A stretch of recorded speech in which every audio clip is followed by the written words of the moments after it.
Hello, everybody. This is Mike Young with aPlantBasedDiet.org, and I am joined here with our raw food advisor, John Markadakis, who is actually in a plant-based restaurant right now while he's talking to us. So welcome, John. Yeah, there it is. Thank you for having me on, Mike. Yeah, of course. This has been a long time in the making, I know, because you've been our appointed raw food advisor for some time now, and we haven't really gotten into it too much. And just, for folks who are maybe not familiar with it, because, we deal with plant-based lifestyles of all kinds, raw food, and especially what you're doing, is really about like health optimization as much as you possibly can. And that's why we haven't been in so much of a hurry right now to get into it, because I think you're way ahead of your time. And I know others that are ahead of your time too, and you surround yourself with them. But if you look at the general population, and then you look at you are just way ahead of your time. So a lot of people may not be open to hearing all this right now, Sure. But we want to talk about it anyway. And I'd like to hear about like how you got to where you are now, because I don't think you were born this way, right? so yeah, he's talking to restaurant folks over there. Yeah, meeting Appreciate other it. folks, other plant-based people. Exactly right. Yeah, so you're absolutely right. It is quite taboo, and I guess you could say it that way, to be this extreme, and to be so in a lot of people's opinions, restrictive or excluding so many things. And I think it is all depending on perspective and how you look at things. So it depends on where you're starting, what you're going through. Your environment is a huge factor as well. Who you surround yourself with, the types of places that you're in. I mean, someone that lives in New York City versus someone that lives, in Southwest Florida, or, that sort of thing. It's very different. Yeah, that's where you are now, right? You're in Sarasota right now. I am. So how did you get to the point? How did you you obviously must have did you make some giant leap all at once? Was it a slow progression to where you are now? Like, how did you get from how you were raised to where you are right now? Sure.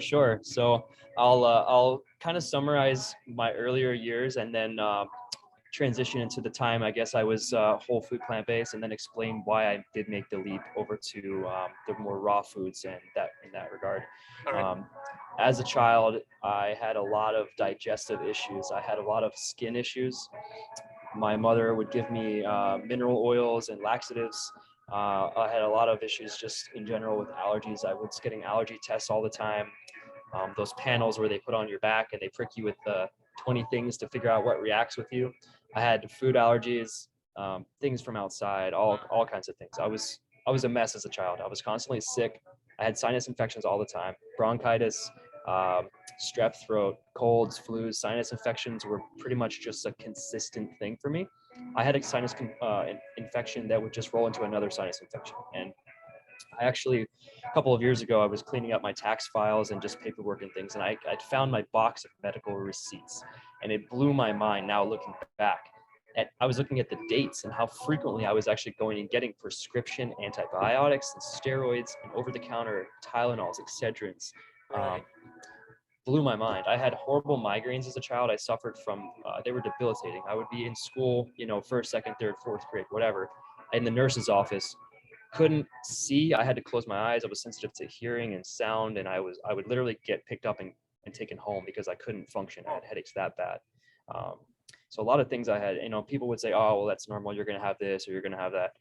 So eventually I got tired of it. And I was introduced to the concept of even vegan foods in my early 20s. I was probably maybe 19, 20 years old. A friend of mine that had moved out west to Portland was kind of, experiencing his thing there, and ended up going vegan, and shared some of those things with me. And at that time, that city was a lot more progressive and advanced in that regard of people being open to health and wellness. So it trickled down across coast to coast. I was in North Carolina, he was in Portland, and he was teaching me some things and sending me documentaries. And I started digging into that. And once I saw what was actually going on from a health and from an animal standpoint of what they were doing in these slaughterhouses, and how the food actually got to these restaurants and what happens before, it really just was eye-opening to me. And I made a conscious decision to stop eating meat.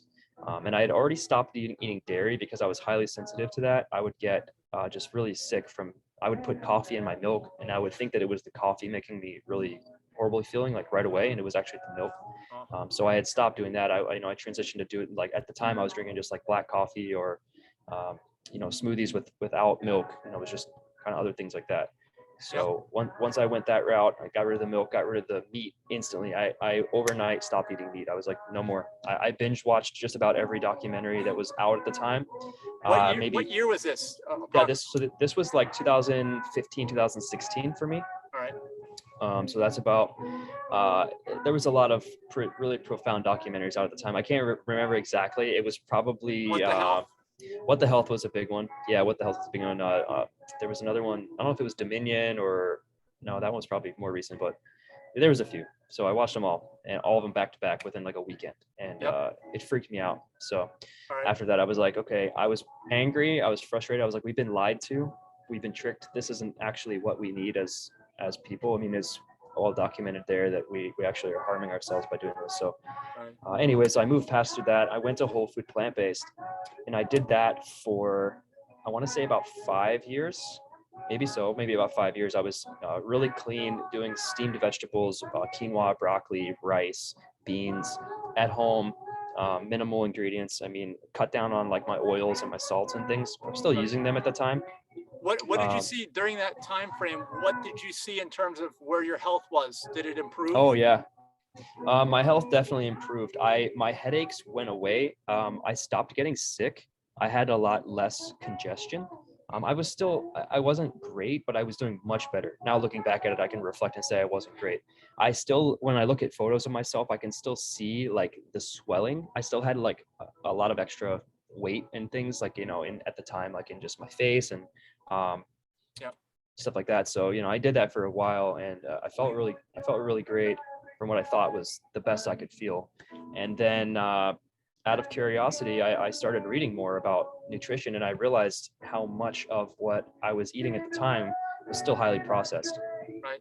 I was eating some processed vegan foods, so like the hot dogs from various companies, or Boca patties, or whatever, all the faux meats. Annie's. Yeah, exactly. Like, the rice mac and cheese. I mean, all the the vegan stuff like that, towards in that time frame. And I was still getting like, congestion, like, mucus, phlegm, that sort of thing. So when I started reading more about raw foods, I realized that we are the only species that prepares and alters our food before eating it. We don't eat anything in its natural state for the most part. You could say also, if you want to get super extreme, that even our fruits and vegetables aren't natural at this point, because a lot of them have been radiated, they've been sprayed and treated. But we do the best we can do. Eating raw foods, there's still things that we can't overcome. In those treatments of transportation and picking before they're ripe and that sort of thing. Right. So we do the best we can, but from what I can understand is, if I do this, I'm going to test this experiment. And after I had read about Herbert Shelton and T.C. Fry, and got into Doug Graham's work with 80-10-10, and learning about low fat, high carb, raw diets, and the healing powers, what fats do to the blood, thickening the blood, slowing our digestion down.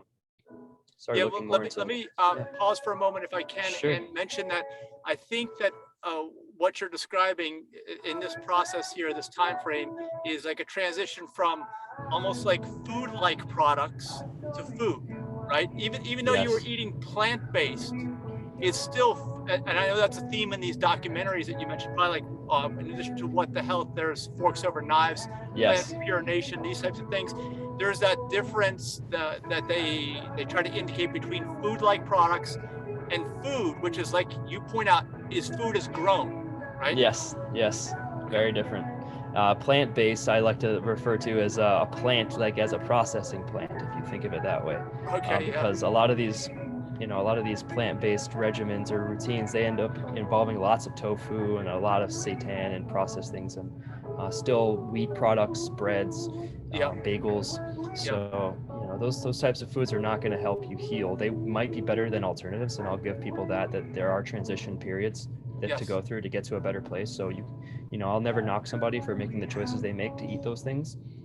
But I would say, depending on what their goals are in the end, if they want to do it to actually feel better and to go back to a natural like symbiosis of getting your body to have proper digestive cycles, the food's in and out properly without causing any harm or bloating or slowing down, tiredness. I mean, there's a lot to be said there. So, Well, let me ask you a question too about your state of health and your transition that you're already describing, sure. because obviously we still have a little bit more to go with that. Yeah. Do you think that everyone would benefit in the way that you have benefited, even in what you're saying, or are you? Because I know that I am. Just, would you consider yourself like a hypersensitive individual, and maybe others wouldn't notice it, or would they just get sick and not notice the symptoms, and you just notice the symptoms before you got sick, or I don't know. Like, what do you think about Got all it. that? Yeah. So I would say for me, it was quite evident of the transformation when I went to more raw foods. There's a lot of things that happened that I didn't realize that happened at the time. And now I look back and say, wow, okay, so most notable things, right, that I can say proven, that I can show photo documentation that are greatly evident are, one, I lost all the hair at the time, even on a whole foods plant-based diet. I lost all the hair on my lip here. It just completely stopped growing. Like it was called alopecia. I went to the doctor. Alopecia, They're yeah. like, they're like, yeah, you're just gonna have that. That's just how it's gonna be, and it's not gonna grow back. The follicles are gone. Like it was completely slick. Like it looked like more than I had shaved. If I had shaved it clean, it looked more bald than that. So, But it's back now. it's back and it's growing. And I had actual like other parts of my face hair that were patchy, and it's all growing back full, which is crazy. All right. My vision actually improved tremendously, it sounds crazy to say, but I wore glasses since I was a kid. I mean, I was probably 9, 8, had glasses, astigmatism. I had problems with focusing and distance, like reading and all that, and even driving with signs. I couldn't read signs on the road. And I had contacts for a long time. I had plastic in my eyes, disposable ones all the time. So now I don't wear glasses or contacts anymore at all. I just stopped one day. Wow. I just kind of like had a feeling to just stop wearing them. And it was bad enough where I couldn't pass the driving test without my corrective, Right. So when I moved to Florida just 6 months ago, I went and did the driving test, and I was like, hey, look, can I try? I know it says I have corrective, but can I just try to pass it? And the lady's like, yeah, whatever. So I did it and I passed it without. And I really don't have the need to ever wear my glasses. I keep them in the car in the top part where you can put sunglasses, just to keep them in there. So well, I also want to pause here, because some of the things that we talk about through the nonprofit is the concept, because we don't practice medicine. Okay, we tell people what to eat. All right. sure. We talk about the food, because the food is so important. Obviously, that's all you're talking about here is the food. Yeah. And I think that what you've just really described so well is the concept about how when you give the body the right conditions, it just heals itself, right? That's it. You just have to get out of its own way. Yeah. Yeah, that's amazing. Yeah. I mean, there are some other things that I haven't talked about. We can go and touch into on another time, but it did, my journey did involve some rational fasting, which would be a combination of some intermittent water fasting and juice fasting. I don't recommend dry fasting because I think most people are in a very chronically dehydrated state, and they do need that hydration. So, it's important on that transition to go with very hydrating foods, water or fruit juices or even watery fruits. So a lot of that was incorporated in, and I feel that helped benefit, my process of like helping the body to push out what it didn't need and to help those cells regenerate whatever they had, so. Yeah, the body's an amazing machine. And also another thing you've described here so well is the fact that the body wants to heal. The body wants to heal so bad that it's going to complain at you in so many ways. It's not going to stop, right? Yes. It's going to just do everything it can to get your attention. And the thing is, it doesn't tell you exactly what's wrong with it, right? But that's your job, I guess, to figure out what you're doing wrong. Yeah, it's like your car, right? You get the check engine light. It says check the engine, and then you have to really know how to diagnose it at that point. But when there's a sign, such as your hair stops growing, or you can't digest foods anymore, or you swell up like a pigeon eating bread, there's probably something going on in there that you have to pay attention to. Yes. Well, I'm so glad that you did. So, okay, I'm sure there's more to your story. So where does it go from here? So much more. So I found that, as I transitioned to more of a raw diet or raw fruit-based diet, the last 2 years or so, I've been living exclusively on fruit. And so fruit itself, very hydrating stuff. I've noticed some tremendous things. So when I was doing my juice fast, I did a juice fast for about 50 days over the December to January transition from 2020 to 2021. So I did that during that period. And I was traveling at the time. I was between Florida and North Carolina, like contemplating some relocation and looking at what cities I wanted to go. And that's where I kind of met up with you a few times. We did some events together, filmed a couple of the Veg Fest. So Yeah. while I was doing that, I actually lost a good amount of weight. I was intentionally fasting. I was juice fasting. I felt really great. I mean, I wasn't a forceful thing. I just intuitively was drinking juice and fasting and drinking water. And I did go down from, I would say, about 145 pounds down to about 115 pounds. And so for most people to see that, they're like, wow, that's a tremendous drop in weight. And it was over a gradual, period of time as I transitioned from my whole food plant-based to a raw diet. Body has to adapt and adjust. The gut microbiome changes. Yes. The things that your body is craving are different. So you have to be able to give it that time. You can't put new wine in an old container, in an old barrel. You can't restore a classic car and paint over the rust, right? So you have to be able to give your body that time to break down this stuff and get it out. Yeah. So during that time, all this crazy stuff was coming out of me from everywhere, from drainage of my face and my head, through the digestive system and out the other end. So you're saying, okay, so what you're saying here too, it sounds like, is that the body is holding on to things it shouldn't be holding on to because of these bad habits? Absolutely, I would say so. I mean, things are just trapped. They're in circulation, or they're in tissue, or they're actually in the intestines. So yes, once that's out. Yeah, I also want to mention too that obviously I knew you during this time, I think, and I wasn't around you every day, but I know, Sure. okay, and everyone else out there knows how difficult it is to stick to anything, because no matter where you go, you've got temptations of all kinds, which are almost always leading you in the wrong direction. So in order for you to do that, I just want to commend you on your willpower to be able to do that. Thank you very much. I appreciate that. Because I know how hard it is to do anything, and what you're talking about is much more strict than probably anything anyone out there has even attempted before. Really. Thank you. Yeah, it's ultimate willpower, but once you see the results and you go down that path, it becomes no temptation, to be honest. It's you feel your best. I saw sensory things happening that I could smell, taste, things much more vividly. I mean, I could tell you and predict exactly when a block away a woman would turn the corner with perfume on. I could smell it from so far.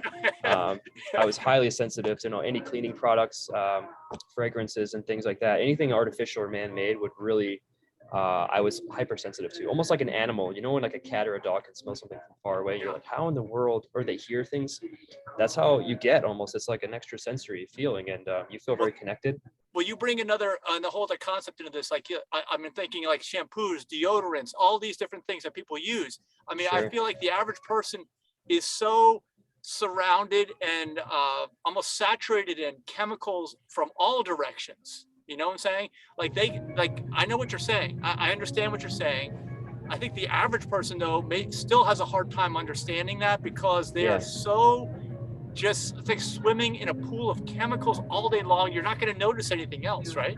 You're right. And it's like, well, what do I use instead? What do you do? And when I tell people, okay, like, for example, I haven't used deodorant in, I don't know, years. I forgot the last time, but and a lot of it is, I don't mean to sound like I'm a hippie and I don't care about smelling, but the thing is, like, your body odor does go away. Like it's not that you just get used to your own body odor or you don't think you smell bad, but by going to sweet fruits and things like that, you don't have that same body odor. You don't have that, let's just say you gave up onions and garlic and all these things, right? Like, I don't really eat onions and garlic and things. So when you do sweat, it's just water. I mean, it's really just purified water that comes out of you, So so would you say that, let's say the average Joe or Jane who's out there eating the standard American diet, when they smell their underarm on a regular basis and it smells so bad, they got to use not only deodorant but antiperspirant, which is a whole other level of chemical, which is unnatural, but that smell is that the body saying you're doing something wrong?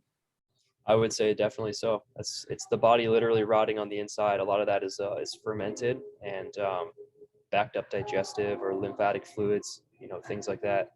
Okay, what about, not only like your underarms, how about your feet? How about your breath? Is all this related if you have bad all of smells? it's related. It's all related, and I would say it's all in the classification of like natural hygiene. Okay. You know, and that concept. If you research Herbert Shelton, if you're ever in the car driving and you want to listen to something that'll blow your mind, Yes. Herbert Shelton, Herbert. Get on YouTube, type his name in, and it's lectures from 1950s. And this man was way ahead of his time. He's basically the father of natural hygiene before T.C. Fry and Doug Graham really came and kind of put that in more of the mainstream. But he speaks about caring for infants. He speaks about just what's food and what's not food. And this is actually, that is a little bit of a sidetrack, but just for a moment here, because what's going on right now, and this video will be released soon, is the formula shortage. And I know that, I don't know if you heard it, but a lot of people are upset about it, but then others are happy because they're like, well, that means they got to go to natural breast milk, and not this this chemical concoction, basically, right? That this is true. That is put together. So, and I'm sure it's probably got dairy in it too, and other things that. I'm sure.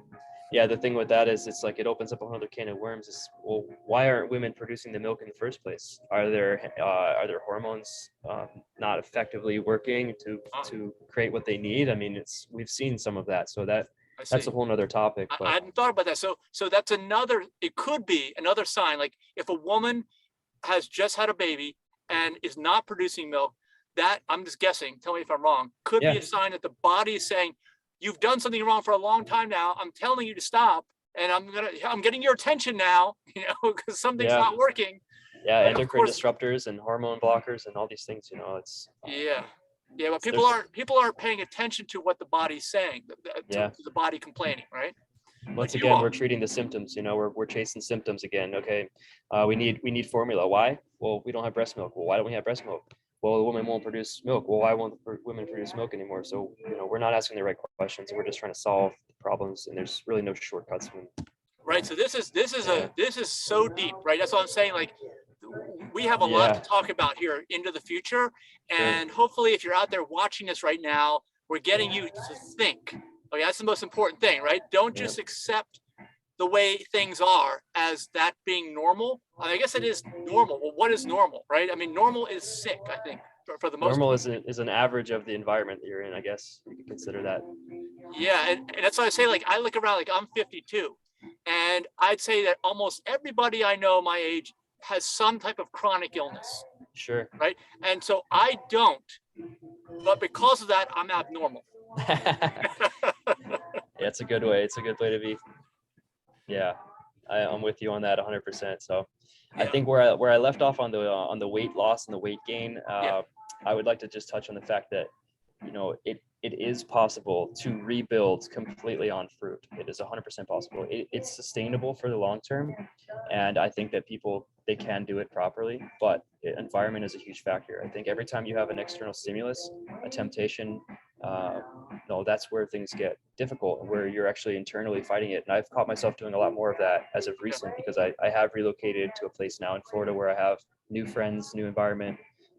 There's a lot of new great restaurants around, and I do find it is harder to be as strict in that regard. Let me ask you a question about restaurants. Are there any natural hygiene restaurants out there? I would say they don't call themselves that, but you can find raw food restaurants that do respect, I guess, a lower fat for some of their menu items. Okay. And I do like that. I think that it's really all in the dressings and the sauces and things that you have to be aware of. There's a lot of high nuts and high fat type of recipes in those places. Yes. So I tend to avoid sodium those. too, right? Yeah, sodium is a big problem in any restaurant, to be honest. Yes. Yeah. But there that there's no fully compliant hygiene restaurant. Like, even if you go out to eat and you find a raw restaurant, you have to be very, very particular about what you're going to get there, right?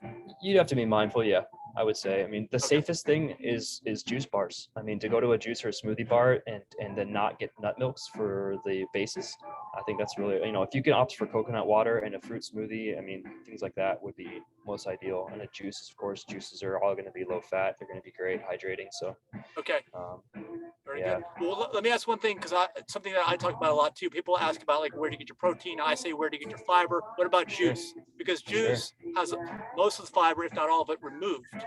Yeah, right? that's correct. So how does that play into things? Yeah, so there's a lot of different trains of thought on this topic, right, with juicing, and it depends on how you want to use it, right? It's a tool, and what I like to tell people with juicing is it's not a permanent thing. It's not a lifestyle. It's not going to be a replacement for your everyday. It's something to give yourself a break from digestion, Right. solid food vacation, as John Rose calls it. Okay. It's really just it lets your body get caught up. It lets you start to absorb and digest the juices up here and down into your stomach before it actually gets all the way to the intestines, so that you are getting the nutrition that you need. It's hydrating. It's helping to loosen things that are stuck to colon walls or small intestines or large intestines and get that stuff flushed out. You can do it for intermittently, for shorter periods of time. Um, there's some protocols where people will say go 30 days or go 90 days. Those are longer stints of these. Yeah. Some people can handle it and don't have side effects. Some people say, well, oh, it messed me up and things. So I think there's a lot of different information out there to discern. I would say that it is definitely a good thing for people that want to give themselves a break and at least get caught up a little bit on, maybe stepping into the idea of going for a more raw diet, to get to that point. So Okay. I Very good. wouldn't Yeah. I wouldn't be afraid of it. It's complicated. That's It such a is short answer. complicated. Yeah. But there's if you do it right, I think that the benefits are ridiculous. They Basically, are. I think that the benefits most people wouldn't even believe. Really. Yeah. As a skinny guy myself, when I was juice fasting, I did, I would say on day 30 or so, I started releasing things that were stuck in me that were not from the juice. I can tell you 100% they were not. They were not juice byproducts. There weren't fiber. There was not pulp. I was double straining things, and my body was able to hydrate things that were causing malabsorption for me in the long run. From when I was a child, and things that were stuck in my intestines or whatever, and they were all coming out. Yeah. Let's just mention that too, Yeah, because I think that's something that most people don't hear about. They certainly don't hear it when they go to the doctor. I don't think anybody ever talks about it over Thanksgiving dinner or whatever. It sounds like a concept because I've heard of it before, where if you think about it, like this is almost like a plumbing concept, right? When you start to use something like a pipe, a drain, or whatever, like, well, first of all, they say never put grease down your drain. Why? Because it's going to stick to the insides, right? It's going to slow yes, everything down. It's going to clog. That's why you shouldn't eat the high-fat diets, right? Or especially oils, right? I mean, yes, that's of course. exactly why. But then there's another dimension to it where you've got plenty of other stuff that doesn't quite make it through because your intestines are not like a smooth inside of a pipe, right? I mean, things are gonna get hung up in there, and this happens over time. You think about it, right? Because I think we all will say that the body isn't perfect. So if it's not perfect, then what are you going to do to if the average person gains weight over time, where is this weight appearing, right? Well, it could be appearing in your intestine that you can't even see it, right? Yes. Yeah. Okay. A lot of it's inflammation. A lot of it's water retention. But yeah, I mean, most people have diverticulitis, which is like blown out pockets of stored things in their intestines from eating very dry foods, grains, all your rices and breads and pastas, and very abrasive things too. They cut you up, and they Yeah. blow out these pockets from constipation, and that stuff just stays in those pockets. I've even heard, is this true, that like normal table salt is very abrasive and causes that kind of stuff? Is that true? I would believe that. I mean, it's basically just ground rocks. I mean, if you think of it that way. So Yeah. Oh yeah. my gosh. Yeah. And so and another word for diverticulitis is leaky gut. That's the same thing, right? Similar, but I believe it's different. I think the leaky gut is more of a transference of like contents from inside to out. I think it's through like the membrane. It basically just is. There's a Truly problem with leaking. the It's intestines. stuff Yeah, that shouldn't pass through there that's passing anyway, right? exactly. Okay, Yeah, well, good. We've been talking for about 25 minutes. I know we want to kind of keep this to about a half hour just as a general sure. overview. What else do you want to get into this? Oh yeah. So Early? I would say I did get to rebuild my weight back to a healthy weight. I'm back up to, I want to say, maybe 145, 150 or somewhere around there. I did rebuild on fruit, and I think that it's important for people to know that eating alone is not going to put weight back on you. It's not going to do that unless you're eating on such a caloric amount. If you're eating so much food that your body is actually in a surplus, that's when you're going to start putting weight on. But you don't want that weight. You want to build healthy weight. So I think it's important to move your body and exercise and be fit and active. If you are transitioning to this lifestyle or this way of eating, you have to do everything all around. It's not just one thing. You don't just change, I would say, like your diet. You need to be able to be outside in the sun, walking, if you want to put on some more size or weight as a guy or girl or whatever, you do need to go to the gym. You need to move your legs. The legs produce your most of your hormones, your testosterone, um, and they're gonna be what is gonna be the building block. So as I started doing that, getting to the gym, I started noticing my body just rebuilding itself on proper foods, and it happens much faster than previously when I tried to actually put weight on and size on. 10 years ago when I was eating hamburgers and Chipotle and, rice and beans, like everyone says, the high protein diet, eat all this stuff, chicken, all this stuff. I was doing that and I wasn't healthy. And I've been through that. I did it for many, many years. I lived, let's say 27 years on your version of what you think is a most ideal thing, right? Well, now I'm doing it my way and I'm experimenting my way, and I've seen it happen in front of my own eyes with my hair, my vision, my sensory. My skin is probably the clearest it's ever been. I had horrible acne as a kid, scarring all over my back, my chest. I mean, it was bad. I was on. Just Yeah. very quickly, do you think that's related to diet? Absolutely. I think it's related to acidosis in the body and the kidneys and the liver not being able to process and clean the blood anymore. So Wow. the skin then picks up the burden of the kidneys. When the kidneys can't filter anymore, Yep. it just pushes out. I mean, it's literally leaking back out of you, all the toxins. So it's another all that way. is. Yeah, another way your body's telling you you're doing something wrong, right? Absolutely. Sending the alarm off. Okay. Absolutely. But of course, we don't have, in general society and in the general system, the sick care system that we have, these types of things aren't brought up, unfortunately. Yep. So, A lot of people think that MD on the chest is a medical doctor, but it's a doctorate of medicine. It's a degree in selling medicine. They're pharmaceutical dealers. That's and I don't mean to talk bad about anyone that's a doctor out there. I mean, I love what you do. It's from the heart, but a lot of doctors are formerly misled, and it's just through the education system that was developed, from the start, from way back when it was created. So, I think the naturopathic way. Yeah, generally, I don't think. Let's put it this way. Let's look at your situation specifically. Sure. Did you ever approach a medical professional and the professional said, "Hey, John, why don't you just do this with your eating and you might be able to be cured"? Was that ever brought up? Was that whole that paradigm ever brought up to you? No.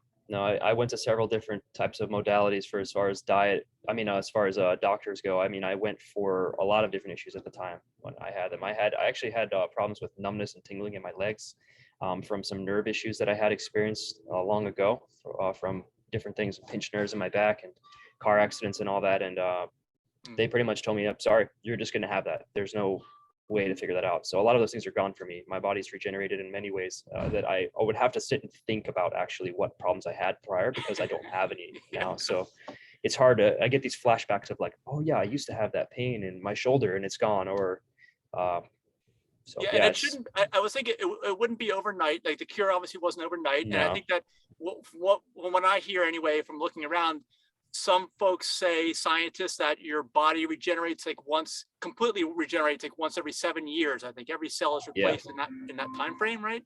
So you would think it would take a little bit of time to do that. I'll say this is like my summary on things, right? We might be doing wrong to our bodies for many decades. It could be 1, 2, 3, 4, 5 decades. For me, it was 2.5 decades. I would say that it's a little short to think that you're going to fix it in 1 or 2 years, or you're going to go on one juice fast and fix it. I would say you need to put in at least an equal or proportionate amount of time on a better lifestyle as you did on the bad lifestyle to really start feeling things. And I think it has to be something for the long run. I think 10 years into this, I should start to feel, the really beneficial aspects of this change that I've made. And I'm looking forward to it. I'm excited. So very good. Yeah, well, you're already doing fantastic. And, my motivation personally is this, that I have been watching, I'm 52 and I've been watching relatives get older. They all get sicker and sicker and sicker. I don't see anybody getting better like you are, nobody. So my original motivation is just like, well, maybe if I learn a little bit more, I won't get as sick as fast. This is true. This is true. So at the very least, I'm not going to get as sick as fast, but hopefully I'll never get sick, because if we're all being taught wrong, right? It's amazing that folks live as long as they do. And I guess that's a testament to the medical system, in terms of emergency care, right? They can keep somebody alive. They keep them going, no matter what happens, right? Keep them going, which is amazing. Scrape the gunk out of your heart and your arteries and just sew you back up and good to go. Yeah, but it doesn't address the root cause. So if we address the root cause, like you're doing, it's amazing. I think it's truly amazing. I think as we get more and more folks that become enlightened like yourself, we get more evidence long term of this lifestyle. I think that that's ultimately what will convince people to change. And what's so weird, and you already know this, is that it's all within your power, right? You don't need to go into the sick care system, I'll call it, because they're not going to tell you. And even if they did tell you, you don't need to do that, because if it's about the food, if it's about what you're eating, that's completely within your own control. Absolutely. So that's hopefully that gives people hope, and I mean, I don't know what people's conditions are, and we're not saying that you can solve or cure all conditions, because sometimes it's going on for too long, right? And the body just shuts down and there's nothing you can do. So the earlier you get to a lifestyle change, the better, I would think. I would say as well. And if anyone's suffering from anything that's more extreme, or they've already gone through the system, they maybe have had cancer or tumors, they've gone through chemo, I would say that one great resource that I've found over and over, that I've stumbled upon, is the Gerson Institute. They do some quite incredible things. So hop on YouTube, research the Gerson Miracle. It's about an 1.5-hour video, and it will blow your mind. Gerson Miracle. All right. The Gerson Miracle. I haven't watched that. I got to watch that. I'm excited just that we can talk about this, and that and this is so recent for you too. I mean, really, if you think about it, right? I mean, if we had this talk, if I would try to talk to you about this 5 or 6 years ago, right? Sure. I don't think I don't think this would be a pleasant conversation. You're right. Absolutely right. Absolutely right. And look for your friends and family that are around you. Just lead by example. To do the best you can do. Be understanding. Not a lot of people want to change, and they have to be persuaded in ways that make it appealing to them. And at first, when I did switch over to this lifestyle, I was pretty hard on my family and friends around me. And I look back at it and say, maybe that wasn't the best thing to do. I was very enthusiastic and passionate, and it came from a place of love. But I would say that they see more now of why I stuck it out, and the changes I've gone through. And my immediate family sees, how I am now, and that I fixed a lot of my issues, and they trust in me more. So they've seen all that. Like you said, I mean, I haven't seen any of that. All I've seen is that you're like a pillar of health. Thanks, Mike. That's the only John that I know. I appreciate you very much. I try my best. So. All right. Well, I'm looking forward to future conversations, because if you're willing, I would love to take a deep dive into so many of these concepts that we just touched on here today. Sure, we can most definitely do that. Yeah, and I know that there are new things being learned every day. Right. I mean, it's not like that's how it is. Yeah. I mean, never stop learning.